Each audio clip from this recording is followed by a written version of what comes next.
தினம்தோறும் விளக்கேற்ற நல்ல எண்ணெய் இதயம் நல்லெண்ணெய். இந்திய அளவில் வாக்காளர் பட்டியலில் சிறப்பு தீவிர திருத்த பணியின் முதற்கட்ட தேதிகளை இந்திய தேர்தல் ஆணையம் இன்று அறிவிக்க உள்ளது.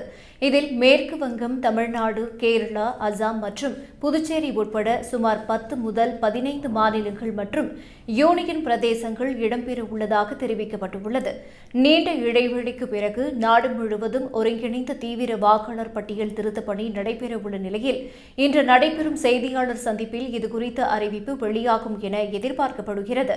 முதல்கட்ட திருத்த பணியில் உச்சநீதிமன்ற உத்தரவுப்படி ஜனவரி 31, 2026ற்குள் உள்ளாட்சி தேர்தல் நடைபெறவுள்ள மாநிலங்கள் மற்றும் பனிப்பொழிவு காணப்படும் ஜம்மு காஷ்மீர், இமாச்சல பிரதேசம், உத்தரகாண்ட், சிக்கிம், லடாக் ஆகிய பகுதிகள் விலக்கப்பட்டுள்ளன.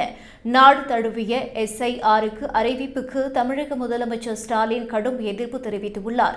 வாக்காளர் பட்டியலில் இருந்து பெயர்களை நீக்க பாஜக சதி செய்து வருவதாகவும், பீகாரில் ஏற்கனவே நடந்த இதேபோன்ற திருத்தம் சுமார் 65 லட்சம் வாக்காளர்களின் வாக்குரிமையை பறித்ததாகவும் அவர் குறிப்பிட்டுள்ளார்.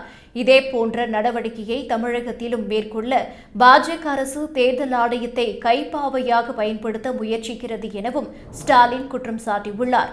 மேலும் SIR பணியின் மூலம் உழைக்கும் வர்க்கத்தினர், சிறுபான்மையினர், பட்டியல் சமூகத்தினர், பெண்கள் மற்றும் ஏழைகளின் பெயர்களை நீக்கினால் வெற்றி பெறலாம் என்று பாஜகவும் அதிமுகவும் நம்புகின்றன என்றும், ஆனால் இது தமிழ்நாட்டில் தோல்வியடையும் என்றும் ஸ்டாலின் தெரிவித்துள்ளார்.